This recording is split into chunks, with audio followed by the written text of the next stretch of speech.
senhor de desafios, o senhor focou muito na questão de gestão. Então, o senhor focou dois aspectos dos desafios do Brasil, até pegando a questão histórica.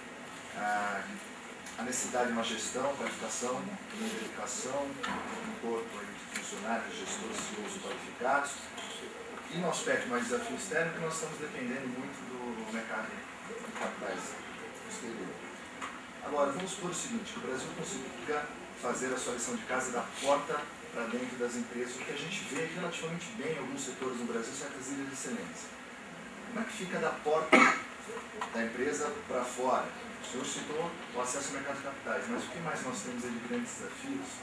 Que eu vejo que algumas empresas brasileiras elas não conseguem, talvez, se internacionalizar, e se conseguem, focado muito na América Latina, porque nós temos um grande problema, um grande gargalo também da porta para fora da empresa, que a gente pode citar vários.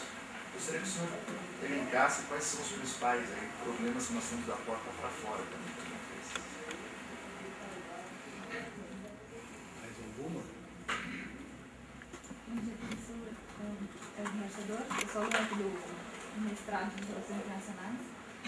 Eu li recentemente que a imagem do Brasil e das empresas brasileiras estão sendo vistas como expansionistas e muito ofensivas, principalmente no mercado norte-americano, que muitas empresas não estão cumprindo acordos de internacionalização, por exemplo, utilização de mão de obra local nos outros países, e que isso colocaria a situação brasileira como, apesar dos mercados e dos nossos parceiros comerciais quererem os investimentos brasileiros, eles olharem o Brasil como um país e empresas brasileiras ofensivas. Eu queria saber como que fica a imagem do Itamaraty vê isso no governo brasileiro também, dentro do Brasil. Bem, eu vou... Primeiro, sobre o Itamaraty, eu quero esclarecer que eu estou aposentado desde 1995, quando eu passei para as Nações Unidas. Então, a partir dessa fase, eu não acompanhei mais de perto. Por exemplo, esse episódio que foi citado aqui da Apex, né? Eu não conheço, né? Não saberia dizer, porque não é do meu tempo. Agora, eu devo dizer que no caso tanto das exportações como da internacionalização, tem sido antigo e muito forte o apoio do Itamaraty, né? O setor de promoção de exportações, que foi modernizado pelo embaixador Paulo Castro Flecha de Lima, essa modernização data do final dos anos 60. Eu, nessa época, até me lembro bem, porque eu era diretor do setor de promoção de exportações, promoção comercial do Brasil em Buenos Aires, em 67, 68, portanto, há muitos anos atrás se organizou esse setor e tem existido em muitos países com apoio a feiras e tal, isso antes da criação da Apex, né? Hoje em dia, muitas dessas funções passaram para a Apex, né?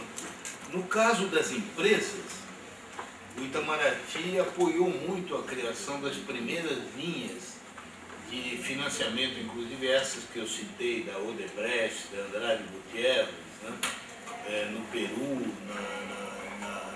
em Angola. Agora, seria mais correto dizer, em vez de falar do Itamaraty, a política externa, né? Porque muitas vezes o que é decisivo, mais do que o Ministério do Exterior, é a ação do presidente, né? Por exemplo, não há a menor dúvida que a posição pessoal do ex-presidente Lula, né, no caso da Venezuela, né, tem sido muito importante para as empresas brasileiras lá.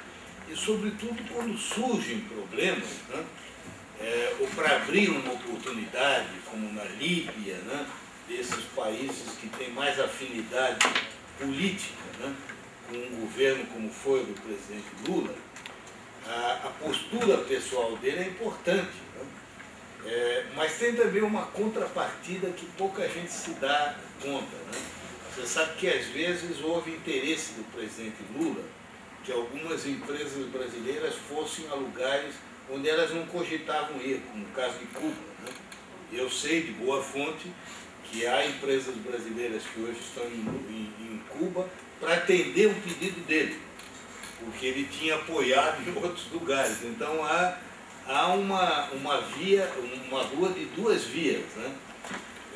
Eu acho que, desse ponto de vista, é muito importante que um país como o Brasil, seja com o presidente Lula, com Dilma ou com outro presidente, tenha uma posição atrativa internacionalmente, né? Porque eu acho que é o caso do Brasil. O Brasil é um país que é visto, de maneira geral, como um grande promotor de causas de países em desenvolvimento. Ele é visto positivamente desse ponto de vista, né?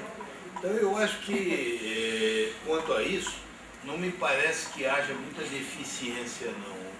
O que pode haver é um aperfeiçoamento, talvez na maneira de atuação, por exemplo, através dessas ações da Apex, né, pontuais, sobre feiras, etc. No caso das dificuldades que há fora, né, eu insisto que ainda o problema maior que eu acho é financeiro, sabe? Porque em muitas áreas nós temos capacidade limitada e alguns problemas graves que nós tivemos no passado recente se deve a isso. Vocês, por exemplo, se me perguntassem qual foi o maior impacto da crise nessa internacionalização, eu lembraria as perdas gigantescas que a Votorantim e a Sadia tiveram, a ponto tal de comprometer a continuidade da Sadia, Aracruz, né? E foi porque todas elas por causa de derivativos sobre câmbio. Por que eles fizeram derivativos sobre câmbio? Porque o nosso câmbio é muito instável, né? É muito arrojado. Então você vê como aí é que estão, a ponto de ameaçar a sobrevivência mesmo, né?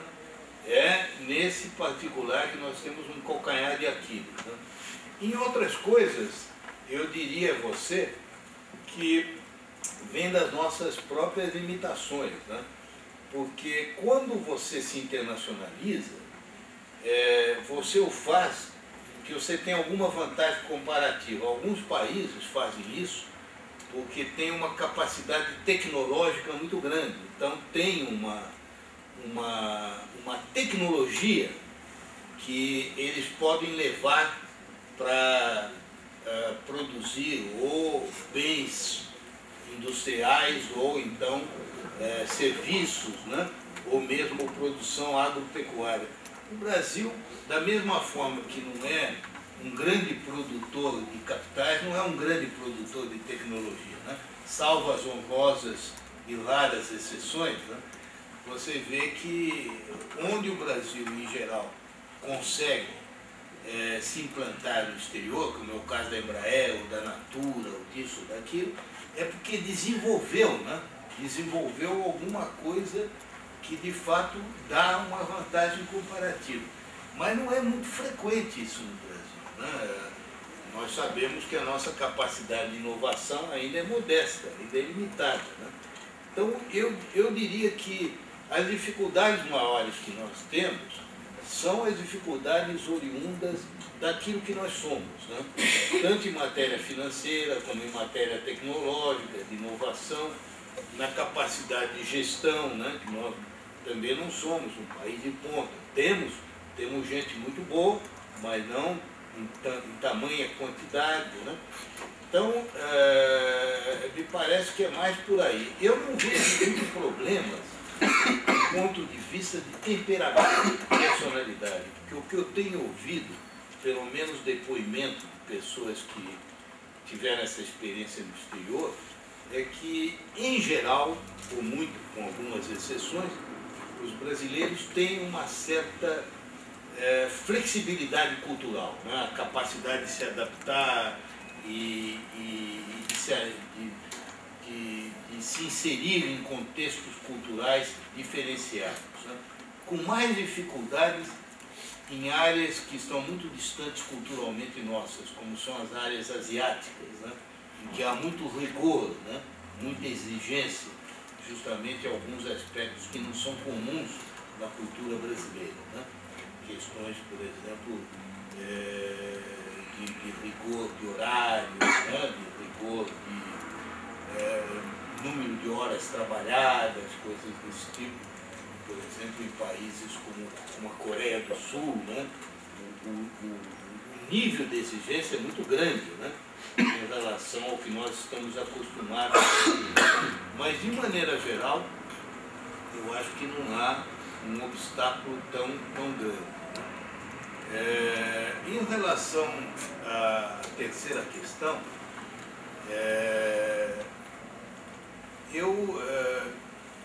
do conhecimento que eu tenho direto, não me parece ser verdadeiro isso, sabe? Pelo menos no caso das companhias de construção, eu acho que elas têm feito um esforço de recrutar muita gente nesses países em que elas atuam, né? Não chegou ainda, talvez, como eu mesmo mencionei, a um nível de direção dessas empresas, mas aí porque a própria experiência brasileira é relativamente recente. Eu acho que só com o tempo é que se consegue, de fato, ter gente de outros países em posições de direção. Mas eu conheço vários exemplos de grandes empresas internacionalizadas brasileiras que têm recrutado pessoas em outros países, sobretudo países latino-americanos, para essas pessoas atuarem no exterior, né? Sobretudo porque, por exemplo, no Brasil, nessa área de engenharia, há uma deficiência muito grande hoje em dia de oferta. Há empresas brasileiras que estão aproveitando essa situação de crise, a crise mundial em alguns países, para recrutar executivos e engenheiros, né, em países em que há um desemprego muito grande, e utilizar essas pessoas para suas implantações no exterior, né? Eu sei que há várias empresas brasileiras que têm feito com espanhóis, até com americanos, né? Então, a meu ver, não me parece muito verdadeiro que haja essa reação. Agora, não há dúvida que se uma empresa não se mostrar capaz de se adaptar a essas peculiaridades locais, ela não vai ter êxito, né? Por exemplo, nos Estados Unidos, existe todo um número enorme de exigências, né? Por exemplo, empregar minorias, né? Nenhuma empresa que vai se implantar nos Estados Unidos pode ter êxito se não recrutar negros, latinos, mulheres para posições de direção, porque num país como os Estados Unidos existem grupos de pressão que imediatamente vão se articular, às vezes até a exigência local, né? Exigência legal, né? Então, pode ocorrer que muitas empresas brasileiras não estejam conscientes disso, né? Porque aqui é menos comum ver nas empresas, por exemplo, uma cota de negros, né?